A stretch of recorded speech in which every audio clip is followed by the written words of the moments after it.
This Thursday, on the 29th of November, this area will be filled with scientists from Imperial College to talk to us about bones. Have you ever wondered how your lifestyle affects your bone health? Or how you can best use chocolate to explore your bone density? These questions and many more will be answered at Imperial's Fringe Festival, Cutting Close to the Bone. Imperial's Fringe Festival takes place once a month. It's a chance for scientists from the university to engage with the public about their research and explore exciting new ideas. I went to interview a few of the scientists who are going to be involved at the Fringe Festival. First, Dr. Alexandra Porter, whose research involves understanding the impact of synthetic nanoparticles on human health and the environment. I first asked her to give a broad outline of her research. We use very powerful electron microscopes in the development of materials to try and understand the chemistry, the organisation of bone at kind of the nanoscale. So bone itself at the nanoscale is like a composite material, and so we're trying to look at the structure of bone and really to understand how bone is formed. Okay. The other thing that we're doing is to try and understand how the structure of the bone at that very, very small scale changes during disease. Okay. And why do we care? It's because the fracture toughness of bone is critically dependent on the structure of bone at that scale. So that's what we're trying to do, to link the structure of the very fine nanoscale to kind of macroscopic properties to try and understand why bones fail. Fringe events are new this year. This will be the second one. This follows on from the success of Imperial Science Festival last year. Next, I asked Alex what she'll be involved with at the Fringe event. At the Fringe Festival, I'm going to demonstrate something else. I also do some work trying to understand how bone grafts, so for example, if I had a defect or diseased bone, I would use a bone graft and implant that into the tissue. I do quite a bit of work trying to understand how the chemistry of the bone grafts affects kind of the organisation of the bone, or the rates of bone bonding to the implant.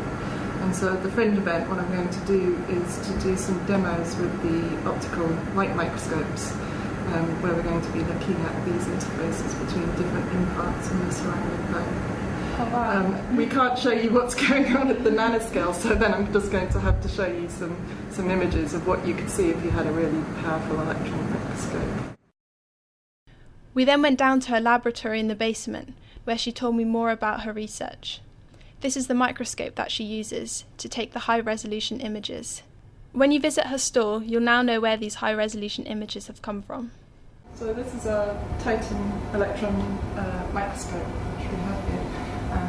It's got super high spatial resolution, so you can see down to about 0.2 nanometers, so 10 to the minus 9. So you can almost kind of see atoms. And it's also got very high energy resolution, so that means that we can look at the chemistry and the bonding structure within the bone. This is the bone. I said it's a composite of like a polymer, which is the protein, and that's collagen, and a mineral is calcium phosphate. And the polymer, so the collagen, has this characteristic bonding pattern. It's because the individual molecules are organised in kind of in a staggered arrangement, so you find gaps in the fibres of the collagen, and that's what you're seeing. Do you think it's important for scientists such as yourself to get involved with these sort of public engagement events? Yeah, I guess we can start translating to the public, getting involved in the dialogue. I guess particularly with what we've seen with the failure of the implants, it's very important for us as scientists. I guess we have a responsibility to inform the public about really how they're failing. Is it true what you hear in the press? So they can make more informed decisions. Next, I went to go and interview Professor Sarah Rankin. She researches leukocyte and stem cell biology at the National Heart and Lung Institute here at Imperial College. First, I asked her to give a broad outline of her research. So I'm interested essentially in what's inside here. So I'm interested in the bone marrow, and particularly in the stem cells that are present inside the bone marrow. So I'm interested in adult stem cells, and those stem cells make things like all the cellular components of your blood, but they're also important in repairing your body. Okay, great. That sounds interesting. And what are you going to be involved with at the Fringe Festival?